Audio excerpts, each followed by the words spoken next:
La parole est à Monsieur Harry Chalus. Merci, Président.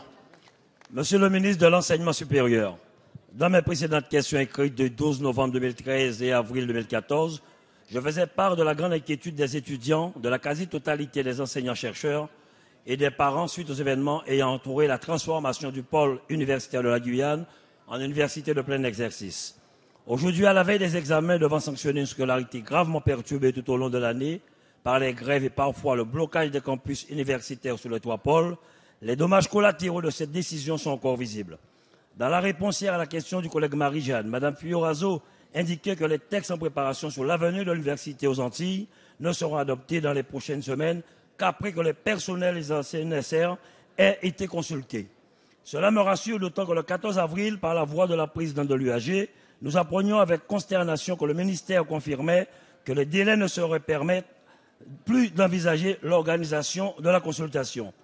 Ainsi, Monsieur le ministre, je vous prie de bien vouloir m'indiquer les mesures que vous entendiez prendre pour l'organisation de cette consultation des forces vives antillaises de l'enseignement supérieur, car cette consultation permettra sans doute un retour définitif à une situation plus sereine et à un fonctionnement normal des pôles de la Guadeloupe et de la Martinique.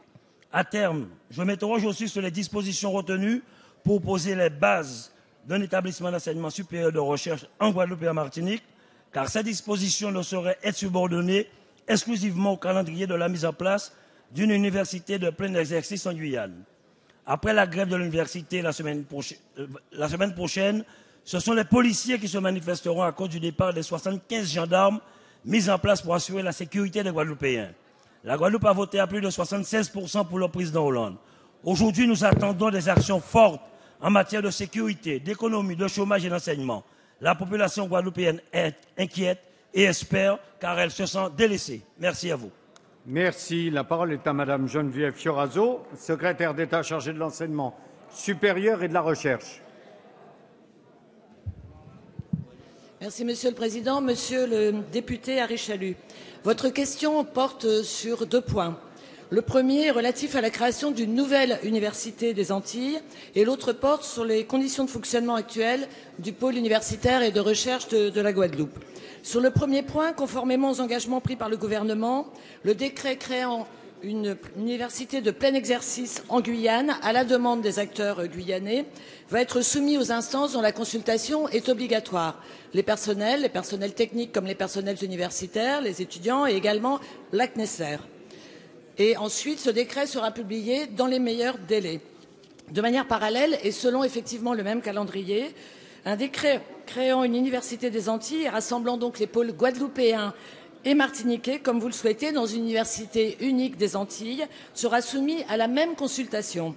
Avant l'été, comme cela a été préconisé dans un rapport parlementaire qui vient d'être rendu par la sénatrice Dominique Gillot, nous aurons donc 2 universités, Université Antilles, Université Guyane, autonomes, mais qui continueront à avoir des partenariats de recherche et pourquoi pas de formation.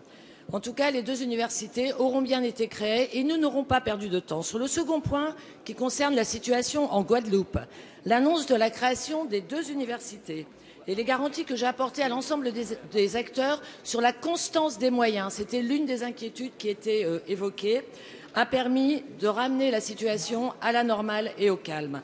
Toutes les conditions sont donc réunies pour que l'ensemble des acteurs, et notamment la présidente de l'université, qui doit organiser les examens de fin d'année. Donc les familles, les étudiants doivent être rassurés et vous devez contribuer avec nous pour que chacun puisse désormais se projeter dans un avenir de coopération, dans un climat apaisé, le tout au service de la jeunesse des Antilles et de l'avenir de ce territoire.